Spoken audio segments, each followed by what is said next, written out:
Welcome दोस्तों, स्वागत है आप सभी का आपके अपने YouTube channel OS study YouTube channel में। आज का जो लेक्चर होने वाला है वो काफ़ी इंपॉर्टेंट लेक्चर होने वाला है, क्योंकि इसमें अपन बात करने वाले फिजिक्स के ऑल पीवाईक्यू क्वेश्चंस के बारे में जो आपके एग्ज़ाम में पूछे जाते हैं। जो भी फिजिक्स में इंपॉर्टेंट क्वेश्चंस आपके एग्ज़ाम में पूछे जाते हैं उन्हीं सभी इंपॉर्टेंट क्वेश्चंस के बारे में आज के लेक्चर में अपन बात करने वाले हैं। तो मैं आपको बता देता हूं कि क्वेश्चंस को आपको ध्यान से देखना है, क्लास को आपको एंड तक देखना है, क्लास को बीच में छोड़कर नहीं जाना है, क्योंकि इसमें आपको टॉप इंपॉर्टेंट जो ब्रह्मास्त्र के जो क्वेश्चंस होते हैं वो आपको क्वेश्चन दिखाई देंगे जो आपके एग्जाम में ज़रूर पूछे जाते हैं। तो चलिए उन क्वेश्चंस को देखते हैं। तो आज की क्लास का जो फर्स्ट क्वेश्चन दिया हुआ है, फर्स्ट क्वेश्चन को देखिए। फर्स्ट क्वेश्चन क्या दिया हुआ है, उस व्यक्ति का भार क्या होगा जो व्यक्ति एक समान वेग से गतिमान लिफ्ट में क्या है मौजूद है। ऑप्शंस पे देखते हैं कि उसका भार बढ़ेगा, उसका भार कम होगा, उसका भार अपरिवर्तित नहीं होगा, या फिर अगला देखिए परिवर्तित नहीं होगा, या फिर अगला देखिए बढ़ सकता है या कम हो सकता है। नेक्स्ट देखिए उपयुक्त में से कोई नहीं। तो अब मैं आपको बता देता हूँ, कभी भी आपसे बोला जाता है लिफ्ट के बारे में, तो लिफ्ट के बारे में आपके 3-4 कॉन्सेप्ट होते हैं। सबसे पहले अपन बात करते थे फर्स्ट कॉन्सेप्ट के बारे में। ये आपका क्या होता है, लिफ्ट होता है। क्या होता है, लिफ्ट होता है। जब लिफ्ट एक्सलरेशन ए के साथ ऊपर की ओर जाता है, कहाँ पर जाता है, ए एक्सलरेशन के साथ ऊपर की ओर जाता है, तो उसके बारे में बात करते हैं। तो यहाँ पे मैं डायरेक्ट ट्रिक से लिख देता हूँ कि ऊपर, ऊपर का मतलब समझ जाना है कि ए एक्सलरेशन से जो लिफ्ट होगा वो ऊपर की ओर जाता है। ऊपर की ओर कभी भी जाता है तो उसका फॉर्मूला होता है r minus m g is equal to m a होता है। आर क्या होता है, आपका आभासी बल होता है। क्या होता है, आभासी बल होता है। तो यहाँ से आर की वैल्यू निकालोगे तो वो आपके पास हो जाएगी m g plus m a हो जाएगी। इससे सोल्व करते हो तो एम को कॉमन ले लो तो आपका ए प्लस जी हो जाएगा। प्लस चिन्ह आ गया तो इसका मतलब क्या होगा, जो आर की वैल्यू होगी वो क्या होगी, ज़्यादा होगी। अब जो आर होगा वो क्या होगा, आपका आभासी भार होगा। तो लिफ्ट यदि ऊपर की ओर जाती है तो लिफ्ट में मौजूद जो व्यक्ति होता है उसका भार क्या होता है, हमेशा बढ़ता है, और आभासी भार का मान भी क्या होगा, अधिक होगा। तो यहाँ से मैं बता देता हूँ, लिफ्ट ऊपर की ओर जाती है तो आभासी भार का मान क्या होता है, अधिक होता है। अब बात करते हैं सेकंड कॉन्सेप्ट के बारे में। यदि लिफ्ट क्या होती है, ए एक्सलरेशन से नीचे की ओर जाती है, नीचे की ओर जाएगी, डायरेक्ट लिख देता हूँ, ए एक्सलरेशन यानी ए त्वरण से नीचे की ओर जाती है, तो उसका फॉर्मूला होता है capital m g minus of r is equal to क्या होता है, एम जी होता है। अब यहाँ से कैपिटल एम लिख दो या फिर स्मॉल एम लिख दो, कोई बात नहीं है। इस आपको कैपिटल आर की वैल्यू निकालनी है तो कैपिटल आर को इस तरफ लेके चले जाओ, एम जी को इस तरफ लेके आ जाओ। एक आपका एम ए हो जाएगा और एक आपका क्या हो जाएगा, एम जी हो जाएगा। इसे आपको एम ए मानना है तो एम जी प्लस क्या हो जाएगा, m g minus m a हो जाएगा। एम को कॉमन ले लो तो यहाँ से क्या हो जाएगा, जी माइनस ए हो जाएगा। तो मैंने आपको बताया कि यदि लिफ्ट नीचे की ओर जाती है तो उसमें फॉर्मूला होता है m g minus r is equal to m a होता है। आर की वैल्यू निकालोगे तो आपके पास क्या आ जाएगी, एम कोष्टक जी माइनस ए आ जाएगी। माइनस चिन्ह आ गया, इसका मतलब जो आभासी भार होगा आर की वैल्यू वो क्या होगी, कम होगी। तो लिफ्ट में जो व्यक्ति खड़ा है उसका जो भार होगा वो क्या होगा, कम होगा। अब बात करते हैं अपन थर्ड कंडीशन के बारे में। जो आपकी तीसरी स्थिति होती है वो क्या होती है, तीसरी जो कंडीशन होती है इसमें क्या होता है, जब लिफ्ट क्या होती है, विराम अवस्था में होती है। किस में होती है, विराम में होती है, या नीचे ऊपर की ओर एक समान वेलोसिटी के साथ चलती है। नीचे या फिर ऊपर भी जा सकती है, लेकिन जो इसका वेलोसिटी होगा वो कैसा होगा, नीचे वो ऊपर जाने पर वेलोसिटी होगा वो क्या होगा, एक समान होगा, सेम होगा। नोट करना है, यदि वेलोसिटी एक समान होता है तो उसमें जो एक्सेलरेशन होता है वो आपका क्या हो जाता है, ज़ीरो हो जाता है। कभी भी आपको एक वर्ड को याद रखना है, कभी भी आपसे बोले कि यदि आपका वेलोसिटी क्या दिया हुआ है, आपको सेम दे रखा है, तो उसमें जो एक्सेलरेशन होगा, एक्सेलरेशन की जो वैल्यू होगी वो क्या होगी, ज़ीरो होगी। अब एक्सेलरेशन की वैल्यू क्या हो जाएगी, आपके पास ज़ीरो हो जाएगी। तो यहाँ से मैं बता देता हूँ, जो आर माइनस जो एम जी होगा वो किसके इक्वल हो जाएगा, एम ए के इक्वल हो जाएगा। यदि एक्सेलरेशन की वैल्यू अपन क्या करेंगे, यहाँ से ज़ीरो करेंगे तो जो आर माइनस एम जी होगा वो किसके इक्वल हो जाएगा, एम गुणा ज़ीरो के इक्वल हो जाएगा। नोट, तो आर माइनस एम जी होगा वो एम मल्टीप्लाई ज़ीरो के इक्वल होगा, अर्थात जो आर माइनस एम जी होगा इसकी वैल्यू ज़ीरो आ जाएगी। तो आर जो होगा वो किसके इक्वल हो जाएगा, एम जी के इक्वल हो जाएगा। अर्थात जो आर का मतलब क्या होता है, आपका आभासी भार होता है। क्या होता है, आभासी भार होता है। और जो एम जी होता है वो क्या होता है, आपका वास्तविक भार होता है। क्या होता है, वास्तविक भार होता है, रियल वेट होता है। तो मैं यहाँ से बता देता हूँ, कभी भी आपसे बोले कि लिफ्ट विराम अवस्था में है या फिर नीचे और ऊपर एक समान वेलोसिटी के साथ चलती है लिफ्ट, तो उसका एक्सेलरेशन 0 होता है। और उस स्थिति में जो आभासी भार होता है वो किसके वास्तविक भार के इक्वल होता है। तो ये क्वेश्चन जो है आपके एग्जाम में पूछा गया क्वेश्चन है, तो इसको आपको नोट कर लेना है। अब बात करते हैं अपन फोर्थ कंडीशन के बारे में। आपकी लास्ट एंड फाइनल कंडीशन हो जाती है फोर्थ कंडीशन। इसमें बोला जाता है कि लिफ्ट क्या करती है, मुक्त रूप से गिरती है। फ्री फॉल की कंडीशन बोल दी जाती है, रस्सी काट दी जाती है या फिर मुक्त रूप से गिरती है। मुक्त रूप से गिरती है तो उसमें जो एक्सेलरेशन होगा वो जी के इक्वल होगा, ए की वैल्यू जी के इक्वल होगी। तो R is equal to formula अपन जानते हैं कि एम कोष्टक जी माइनस ए होता है। ए की वैल्यू यदि जी के इक्वल होगी तो एम कोष्टक क्या हो जाएगा, जी माइनस जी हो जाएगा। तो यहाँ से जो आर की वैल्यू हो जाएगी वो क्या हो जाएगी, 0 हो जाएगी। अर्थात जो आभासी भार होगा इसकी वैल्यू क्या आ जाएगी, अपने पास 0 आ जाएगी। लेकिन क्वेश्चन में अपने से बोला गया कि उस व्यक्ति का भार क्या होगा जो व्यक्ति एक समान वेग से, तो एक समान वेलोसिटी की बात हो गई है। तो मैंने आपको बताया कि था कि वेलोसिटी यदि एक समान होगा तो उसमें एक्सेलरेशन क्या होगा, 0 होगा। तो आर माइनस जो एम जी होगा वो किसके इक्वल हो जाएगा, 0 के। तो जो आर इक्वल हो जाएगा वो किसके हो जाएगा, एम जी के हो जाएगा। अर्थात जो उसका भार होगा वो क्या होगा, नो चेंज रहेगा। तो इसका जो राइट आंसर हो जाएगा वो क्या हो जाएगा, भार परिवर्तित नहीं होगा। अगले क्वेश्चन को देखते हैं, जो नेक्स्ट क्वेश्चन दिया हुआ है इसे देखिए। सेकंड नंबर का क्वेश्चन दे रखा है, इंपॉर्टेंट क्वेश्चन। निम्नलिखित में से किस नियम सिद्धांत को अवोगाद्रो के नियम के द्वारा जाना जाता है। एक ही तापमान और दबाव में सभी गैसों के बराबर मात्रा में अणुओं की संख्या समान होती है। अगले ऑप्शन को देखिए, गैसों में दबाव और आयतन के बीच में संबंध होता है। नेक्स्ट क्वेश्चन को देखते हैं, व्यक्ति से व्यक्ति में संचारित होने वाली जीवित एजेंट के कारण होने वाली संक्रामक बीमारियां हैं। या फिर देखिए, परमाणु में कोई भी 2 इलेक्ट्रॉन एक ही ऊर्जा स्तर पर नहीं रह सकते। अब इन ऑप्शंस को आपको क्या करना है, सबसे पहले 3 ऑप्शन तो आपके ये दे रखे, इन्हें देख लीजिए। फिर आपका लास्ट एंड फाइनल जो फर्स्ट ऑप्शन दे रखा है इसे देखिए। और क्वेश्चन बोला गया कि अवोगाद्रो नियम के रूप में किसे जाना जाता है। तो अवोगाद्रो का जो नियम होता है वो क्या होता है, एक ही तापमान और दबाव में सभी गैसों के बराबर मात्रा में जो अणुओं की संख्या होती है वो कैसी होती है, समान संख्या होती है। तो राइट आंसर क्या हो जाएगा, आपका ए ऑप्शन हो जाएगा। क्वेश्चन को ध्यान से देखना है, इंपॉर्टेंट क्वेश्चन है। अब चलते हैं अगले क्वेश्चन पे। जो नेक्स्ट क्वेश्चन दिया हुआ है इसे देखिए। नेक्स्ट क्वेश्चन दिया हुआ है कि जो डायनेमो होता है वो निम्न में से किसको परिवर्तित करने की एक युक्ति होती है, बताइए। तो डायनेमो होता है वो किसको चेंजेस करता है, इनमें से कोई नहीं।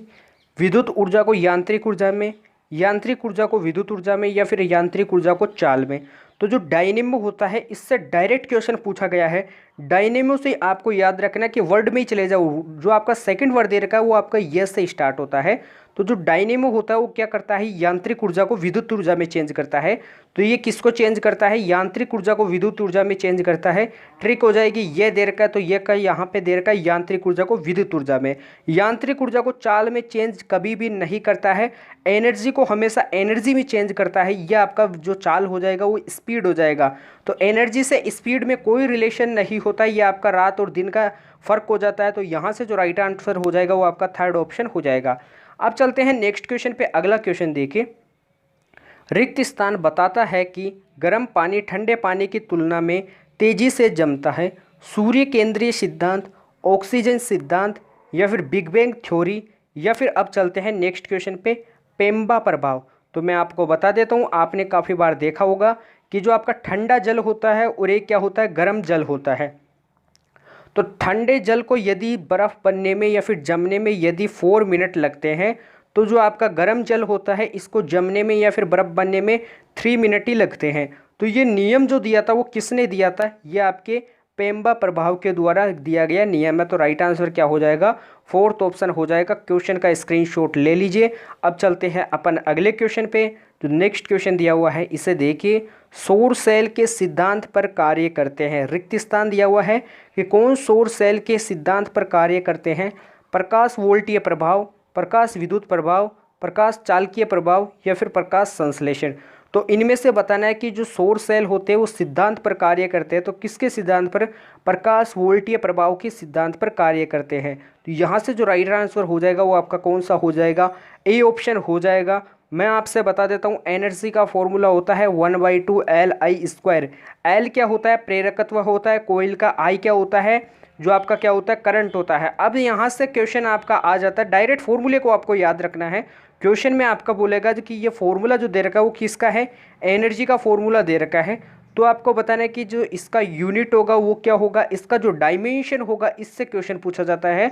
तो एनर्जी कैसे भी हो, चाहे उसका फॉर्मूले को आपको नहीं देखना है। एनर्जी का हमेशा मात्रक क्या होता है, जूल होता है। तो इसका डायमेंशन भी जूल का हो जाएगा, m1L2T-2 हो जाएगा। तो इसे आपको देख लेना है। एक फॉर्मूले को आपको कमेंट बॉक्स में टाइप करके बताना है, ई अपॉन में जी का जो क्या होगा डायमेंशन वो क्या होगा, या फिर आप बता सकते हो ई अपॉन में कैपिटल जी का जो डायमेंशन होगा वो क्या होगा। इस राउंड वाले का आपको बताना है डायमेंशन क्या होगा। ई आपका क्या दे रखा है, विद्युत क्षेत्र दे रखा है, इलेक्ट्रिक फील्ड दे रखा है। जी आपका क्या दे रखा है, गुरुत्वाकर्षण नियतांक दे रखा है। कैपिटल जी बराबर क्या होता है, KM1, सॉरी आपका कैपिटल जी नहीं, F is equal to g capital M1 M2 upon में क्या होता है, R² होता है। यहाँ से जी की अपन वीमा निकाल सकते हैं और ई की किससे निकाल सकते हैं, F इज इक्वल टू क्या होता है अपना QE होता है। तो यहाँ से अपन ई की वीमा निकाल सकते हैं, डायमेंशन निकाल सकते हैं। तो 16 आउट करके आपको बताना है। नेक्स्ट क्वेश्चन को देखिए, अगला क्वेश्चन क्या दिया हुआ है। हुक का सिद्धांत निम्नलिखित में से किससे संबंधित है, द्रव्यदाब, प्रत्यास्थता, रेडियो एक्टिवता या फिर नन्नोपदिश। तो जो हुक का सिद्धांत होता है वो निम्नलिखित में से किससे संबंधित है, यह आपके प्रत्यास्थता से संबंधित होता है। किससे संबंधित होता है, प्रत्यास्थता से संबंधित होता है। एक फॉर्मूला मुझे काफ़ी बार याद आता है, टाइम पीरियड का होता है, T is equal to 2π/L/g। इससे आपका एक ना एक क्वेश्चन डेफिनेट एग्जाम में पूछा जाएगा। एक आपके वेव से रिलेटेड क्वेश्चन पूछा जाएगा। ये दो क्वेश्चन आपकी एग्जाम में पक्के हैं। इससे क्वेश्चन आपका कैसा भी पूछा जाए, हार्ड पूछा जाए, इजी पूछा जाए, लेकिन जो क्वेश्चन होगा वो आपकी एग्जाम में जरूर पूछा जाएगा। अब चलते हैं अपन नेक्स्ट क्वेश्चन पे। अगला देखिए, इसका जो आंसर हो जाएगा वो प्रत्यास्थता हो जाएगा। नेक्स्ट क्वेश्चन क्या दिया हुआ है, निम्नलिखित में से कौन सा नियम अच्छा अवशोषक अच्छा उत्सर्जक होता है कि अवधारणा को प्रतिपादित करता है। यानी आपकी एक अवधारणा दे रखी है कि अच्छा जो अवशोषक होता है वो क्या होता है, अच्छा ही उत्सर्जक होता है। यह अवधारणा किसने दी थी, स्टीफन के नियम ने, किरचॉफ के नियम ने, बायोट सावर्त ने या फिर बेक के नियम ने। तो यहाँ से मैं बता देता हूँ, अच्छे जो अवशोषक होते हैं वो एक प्रकार के क्या होते हैं, अच्छे उत्सर्जक होते हैं। इस नियम की जो अवधारणा प्रतिपादित की थी वो आपके कौन से लॉ ने की थी, किरचॉफ के नियम ने दी थी। तो राइट आंसर क्या हो जाएगा, सेकंड ऑप्शन हो जाएगा। अब चलते हैं अपन नेक्स्ट क्वेश्चन पे। तुरंत आपको चलना है, इस क्वेश्चन का क्या ले लेना है, स्क्रीनशॉट ले लेना है। अगले क्वेश्चन पे चलते हैं। एग्जाम टाइम आपके पास काफ़ी कम है तो आपको क्या करना है, रिवीजन में क्लासेस को लगाना है। नेक्स्ट क्वेश्चन को देखिए, अगला क्वेश्चन दिया हुआ है, फ्लेमिंग के दाहिने हाथ के नियम के अनुसार तर्जनी अंगुली को खालिस्तान दिशा में इंगित किया जाता है। चुंबकीय क्षेत्र के सापेक्ष चालक की गति, चुंबकीय क्षेत्र या फिर प्रेरित या उत्पन्न धारा, या फिर आपका फोर्थ ऑप्शन भी यहीं पे दिया हुआ है, चालक का बल। तो क्वेश्चन को सबसे पहले नोट करना है। थोड़ा सा मैं आपको क्या बना के बता देता हूँ, डायग्राम बना के बता देता हूँ। यह आपकी ऐसे अंगुली होती है, इधर ऐसे आपके मुड़ी हुई अंगुलियां होती है। ये आपका क्या होता है, अंगूठा होता है। अंगूठा जो होता है वो डायरेक्शन बताता है, डायरेक्शन वी किसकी बताता है, वेलोसिटी की डायरेक्शन बताता है। ऐसे याद रख लेना है। लेकिन क्वेश्चन पूछा जाता है कि जो आपकी ये सीधी वाली जो अंगुली है ये किसको डिनोट करती है, ये आपके मैग्नेटिक फील्ड को डिनोट करती है। इस अंगुली को क्या बोला जाता है, तर्जनी अंगुली बोला जाता है। ये मैग्नेटिक फील्ड को डिनोट करती है। और ये वाली जो अंगुली है ये आपके किसको डिनोट करती है, इंड्यूस्ड करंट को डिनोट करती है। किसको डिनोट करती है, इंड्यूस्ड करंट को डिनोट करती है, धारा की दिशा को डिनोट करती है। तो तर्जनी जो अंगुली होती है वो चुंबकीय क्षेत्र की दिशा को डिनोट करती है। तो यहाँ से जो राइट आंसर हो जाएगा वो क्या हो जाएगा, बी ऑप्शन हो जाएगा। अब चलते हैं अगले क्वेश्चन पे। जो नेक्स्ट क्वेश्चन दिया हुआ है इसे देखिए, जेट प्लेन किस सिद्धांत पर काम करता है, न्यूटन की गति के दूसरे नियम पर, न्यूटन की गति के तीसरे नियम पर, न्यूटन की गति के पहले नियम पर, या फिर न्यूटन के गुरुत्वाकर्षण नियतांक के नियम पर। तो जो जेट प्लेन होता है इसके बारे में मैं आपको बता देता हूँ। जो जेट प्लेन होता है वो किसके नियम पर आधारित होता है, ये जो जेट प्लेन होता है वो न्यूटन के थर्ड लॉ पर आधारित होता है। जेट क्या होता है, एक आपका जेट इंजन होता है। डायरेक्ट इसे याद रखना, जो आपके जहाज होती है पानी में चलने वाली, इसमें सहायता करता है कौन सा, आपका जो जेट प्लेन बोल दो या फिर जेट इंजन बोल दो। ये पवन टरबाइन की तरह होता है, गैस टरबाइन की तरह होता है। इसमें से पंखुड़े होते हैं बड़े बड़े। तो ऐसे याद रखना कि जो जेट इंजन होता है वो क्या करता है, न्यूटन की गति के थर्ड लॉ पर आधारित होता है, न्यूटन की गति के तीसरे नियम पर आधारित होता है। चलते हैं नेक्स्ट क्वेश्चन पे। अगला क्वेश्चन देखिए, फेराडे का विद्युत अपघटन का नियम किससे संबंधित है, समतुल्य भार से, परमाणविक भार से, आणविक भार से या फिर परमाणु क्रमांक से। तो जो फेराडे का जो विद्युत अपघटन का जो नियम है वो किससे संबंधित है, ये क्वेश्चन एग्जाम में पूछा गया है। तो ये आपके किससे संबंधित है, ये आपके समतुल्य भार से संबंधित है। तो राइट आंसर क्या हो जाएगा, ए ऑप्शन हो जाएगा। A option will be the right answer of question जो आपको इंपॉर्टेंट दे रखा है।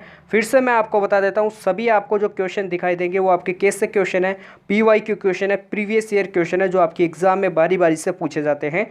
तो इन क्वेश्चंस को आपको छोड़कर नहीं जाना है, क्वेश्चन को ध्यान से देखना है। अगला क्वेश्चन देखिए, इसे देखिए, सौर ऊर्जा को विद्युत ऊर्जा में किसके द्वारा परिवर्तित किया जाता है? शुष्क सेल के द्वारा, लेक्लांश सेल के द्वारा, वोल्टीय सेल के द्वारा, या फिर आपके फोटोवोल्टिक सेल के द्वारा। तो इसका जो राइट आंसर होगा वो कौन सा होगा, तो मैं आपको बता देता हूँ। सौर ऊर्जा को विद्युत ऊर्जा में आपसे बोला जाएगा, सौर का मतलब क्या होता है, जो लाइट होता है, सूर्य का प्रकाश। इतना याद रखना है कि सूर्य के प्रकाश से सौर ऊर्जा मिलती है। सौर ऊर्जा को इलेक्ट्रिक एनर्जी विद्युत ऊर्जा में जो कन्वर्ट करता है वो आपकी कौन मदद करते हैं, उनमें फोटोन मदद करते हैं। और फोटोन से आपका क्या बनता है, फोटोवोल्टिक सेल बनता है। तो यहाँ से जो राइट आंसर हो जाएगा वो क्या हो जाएगा, फोटोवोल्टिक सेल के द्वारा। फोटोन की जो एनर्जी होती है वो क्या होती है, hc/λ होती है। यहाँ से E समानुपाती किसके हो जाएगा, 1/λ के हो जाएगा। E1/E2 = λ2/λ1 हो जाएगा। क्वेश्चन यहाँ से बन सकता है, बोल देगा कि λ1 आपको दिया हुआ है 2000 एंगस्ट्रॉन, λ2 आपको दिया हुआ है 4000 एंगस्ट्रॉन, E1 की वैल्यू आपको दे रखी है, E1 की दे रखी है 1200 जूल। तो आपको E2 की वैल्यू फाइंड आउट करके बतानी है। अब चलते हैं नेक्स्ट क्वेश्चन पे। अगला क्वेश्चन देखिए, हाइड्रोक्लोरिक मशीनें किसके सिद्धांत पर कार्य करती है? न्यूटन के नियम पर, जूल के नियम पर, पास्कल के नियम पर, या फिर पलवन के नियम पर। तो मैं आपको बता देता हूँ, जो हाइड्रोक्लोरिक जो मशीन होती है उनमें क्या होता है, ऐसे आपके कुछ ऐसे टाइप की आपकी क्या होती है, हाइड्रोक्लोरिक मशीन होती है। यहाँ पे ऊपर प्रेशर लगाने के लिए आपका क्या लगाया हुआ होता है, एक बैंड या फिर हत्ता लगाया हुआ होता है। तो जो हाइड्रोक्लोरिक मशीनें होती हैं इनमें ऊपर से क्या लगाया जाता है, यानी प्रेशर लगाया जाता है, जिनसे ये जो मशीनें होती है वो क्या कर नहीं पाती है, वर्क कर पाती है। तो हाइड्रोक्लोरिक जो मशीनें होती है उनमें ऊपर से एक क्या लगाया जाता है, प्रेशर लगाया जाता है। और जो प्रेशर होता है वो कौन से लॉ पर डिपेंड करता है, आपके पास्कल के नियम जो होता है। पास्कल जो होता है, इतना याद रखना है कि प्रेशर जो होता है, दाब, इसका यूनिट क्या होता है, पास्कल होता है। तो नियम क्या हो जाएगा, पास्कल का नियम हो जाएगा। राइट आंसर क्या हो जाएगा, थर्ड ऑप्शन हो जाएगा। हाइड्रोक्लोरिक जो मशीनें होती है वो पास्कल के नियम के सिद्धांत पर कार्य करती है। नेक्स्ट क्वेश्चन पे चलते हैं। इस क्वेश्चन का आपको स्क्रीनशॉट ले लेना है। अगले क्वेश्चन को देख के अगला क्वेश्चन क्या दिया हुआ है। नेक्स्ट क्वेश्चन भी इंपॉर्टेंट दे रखा है, निम्नलिखित में से कौन सा नियम निर्वात या मुक्त स्थान में दो स्थिर बिंदु आवेशों के बीच बल के लिए नियम देता है?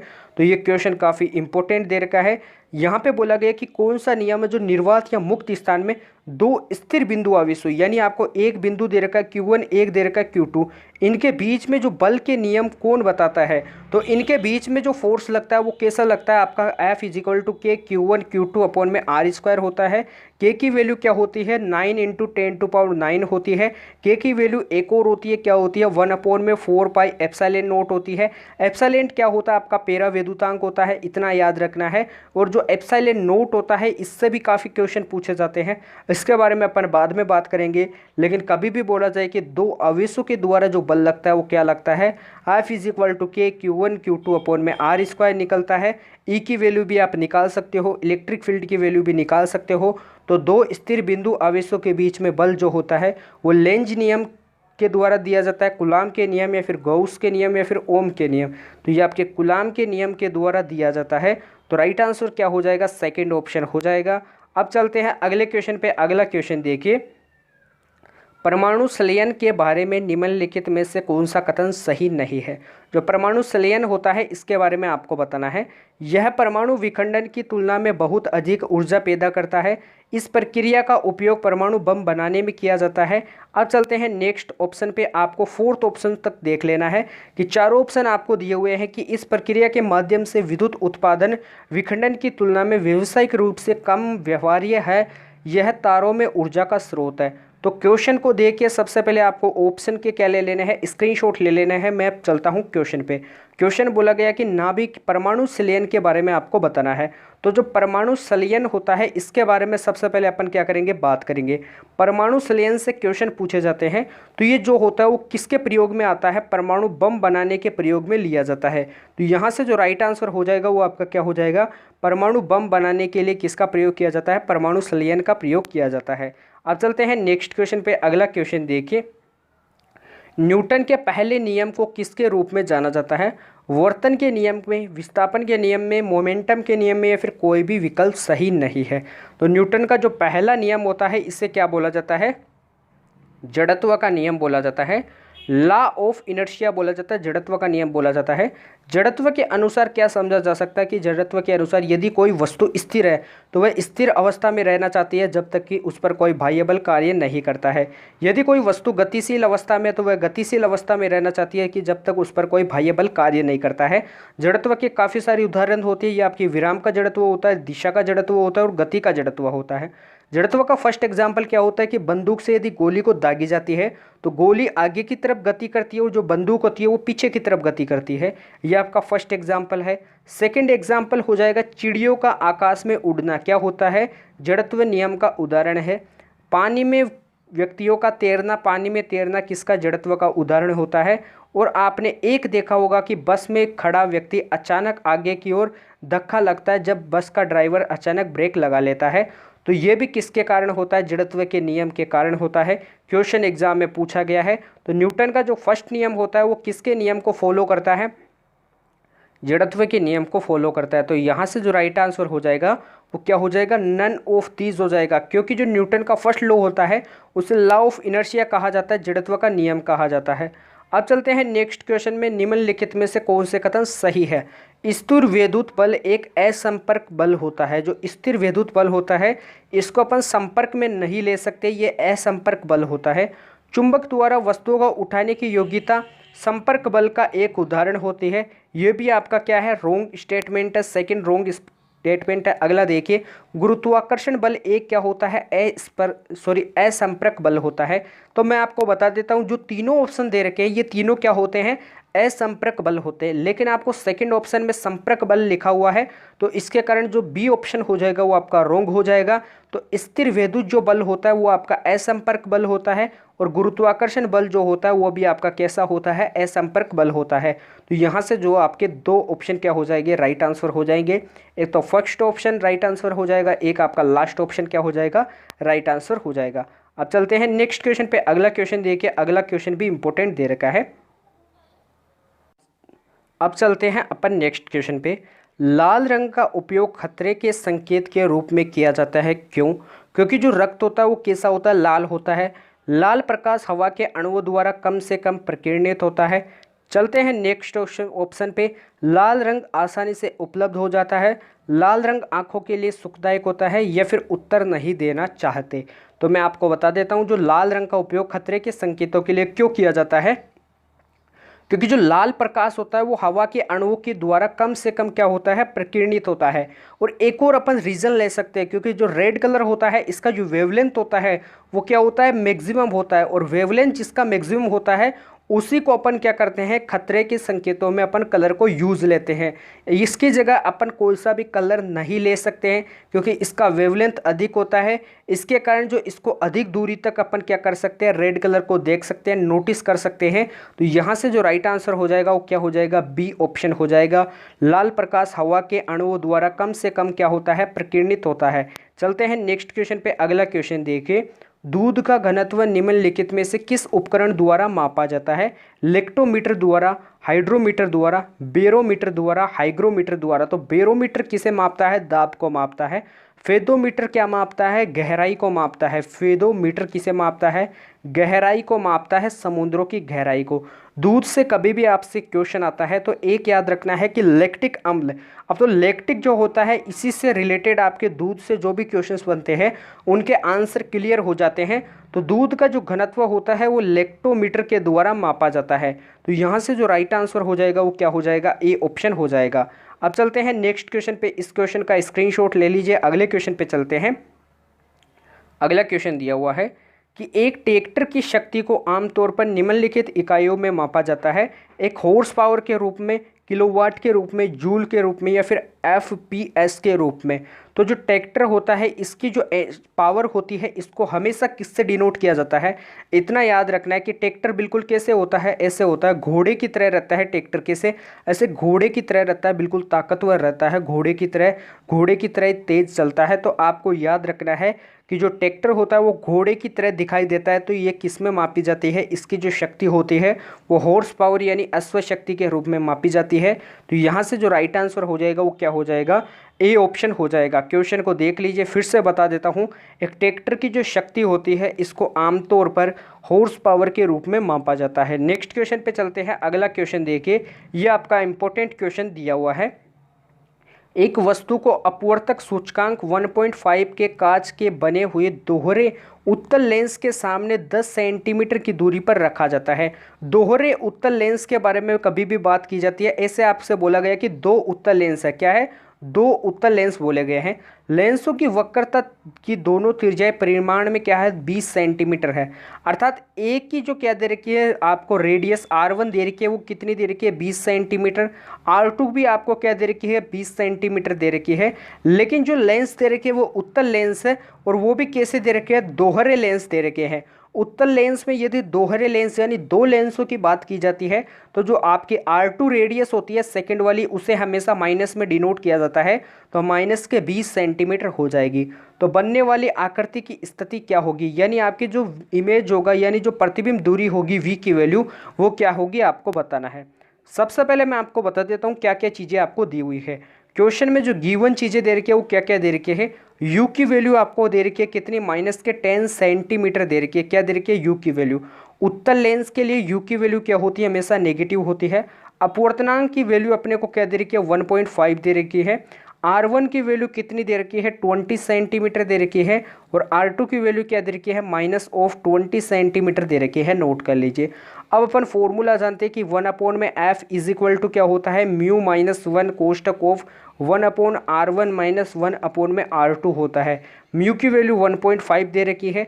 इसको सोल्व आउट करते हैं तो 1 में जो f होगा वो किसके इक्वल होगा, 1/f कोष्टक ऑफ 1.5 - 1 कोष्टक ऑफ क्या हो जाएगा, 1/20 - 1 R2 दे रखा, तो R2 की वैल्यू -20 दे रखी है। तो 1/f किसके इक्वल हो जाएगा, इसको माइनस करेंगे तो 0.5 बचेगा। मल्टीप्लाई इसको सोल्व करते हैं तो क्या हो जाएगा आपके पास, एलसीएम लेने पे 2/20 हो जाएगा। पॉइंट हटाएंगे नीचे 10 हो जाएगा। 5 2 से क्या होता है अपना 10 होता है। तो 1 में जो f होगा उसकी वैल्यू आ जाएगी 1/20। उल्टा कर देंगे तो f की वैल्यू अपने पास कितनी आ जाएगी, 20 सेंटीमीटर आ जाएगी। तो इतनी चीज़ें आपको नोट करना है। और उत्तल लेंस होता है उसके लिए फोकस दूरी क्या होती है, हमेशा पॉजिटिव होती है। तो f की वैल्यु अपन ने निकाल ली है, कितनी आ जाएगी, 20 सेंटीमीटर आ जाएगी। अब लेंस समीकरण से अपन जानते हैं कि 1/v माइनस, सॉरी इसे लिखिए 1/v minus 1/u is equal to 1/f होता है।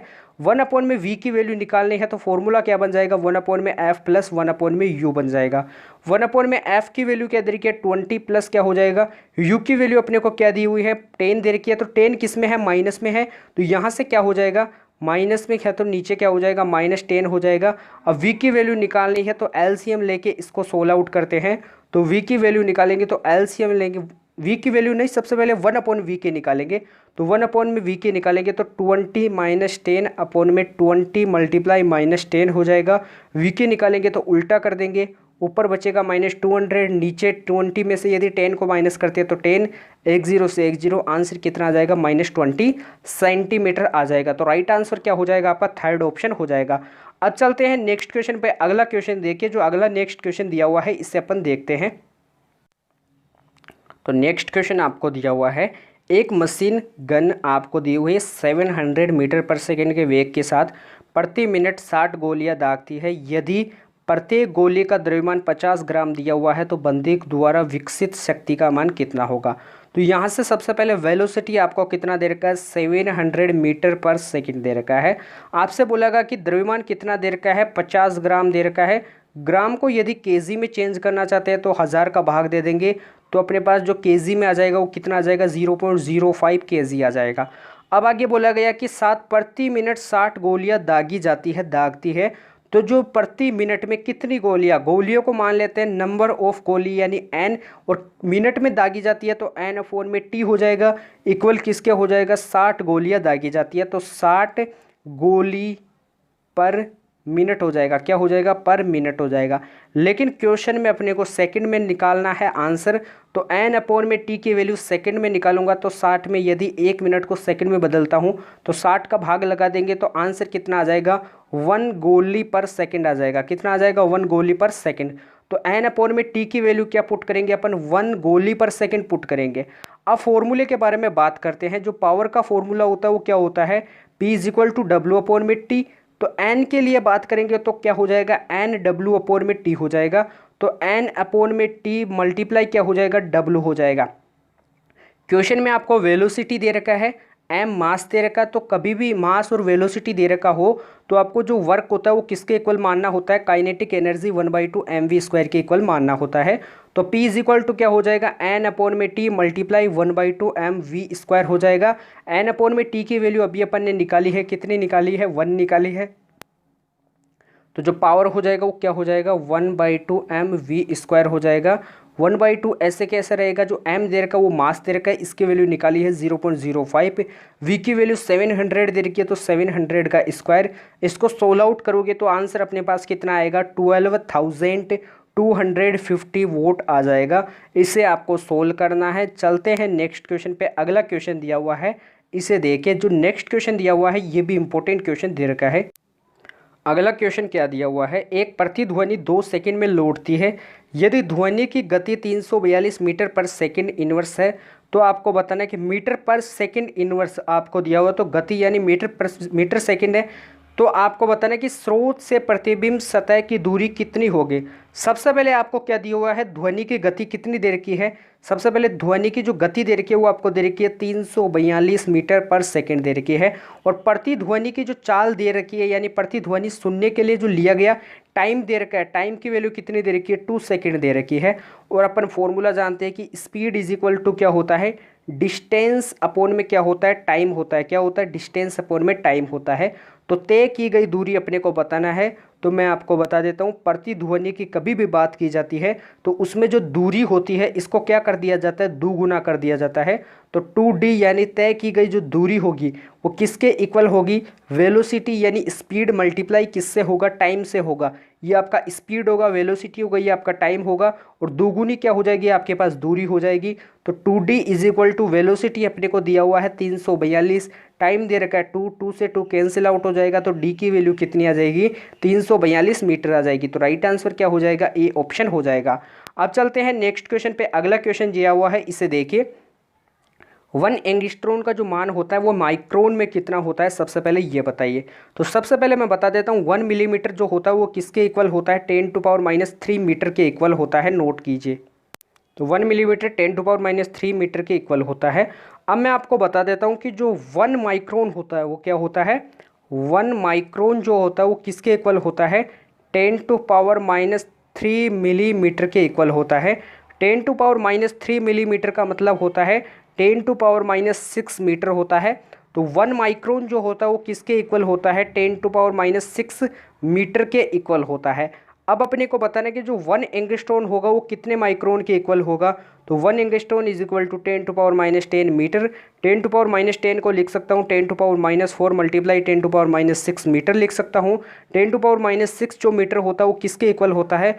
1 माइक्रोन के इक्वल होता है। तो राइट आंसर क्या हो जाएगा? 10⁻5 माइक्रोन हो जाएगा। तो राइट आंसर आपका ए ऑप्शन हो जाएगा। तो आज की क्लास को अपन यहीं पे एंड करते हैं। आज की क्लास में अपने काफ़ी इंपॉर्टेंट क्वेश्चंस के बारे में बात की है जो आपके फिजिक्स के ऑल PYQ क्वेश्चंस में आते हैं। क्लास यदि आपको अच्छी लगी है तो आपका प्यार और सपोर्ट दिखाना है, क्लास को लाइक करना है, अधिक से अधिक क्लास को लाइक कीजिए। चैनल को अभी तक जिन बच्चों ने सब्सक्राइब नहीं किया है तो चैनल को सब्सक्राइब कीजिए, क्लास को शेयर करने का प्रयास कीजिए, क्योंकि लाइक और सब्सक्राइब ही होते हैं जो हमें मोटिवेट करते हैं आपके लिए अच्छे अच्छे क्वेश्चंस की क्लास लगाने के लिए। तो लाइक एंड सब्सक्राइब जरूर करना है। अभी तक जिन बच्चों ने टेलीग्राम चैनल को ज्वाइन नहीं किया है तो टेलीग्राम चैनल को ज्वाइन कर लीजिए। तो अपन कल मिलते हैं ऐसे बेहतरीन सेशन के साथ। तब तक के लिए जय हिंद, जय भारत, धन्यवाद।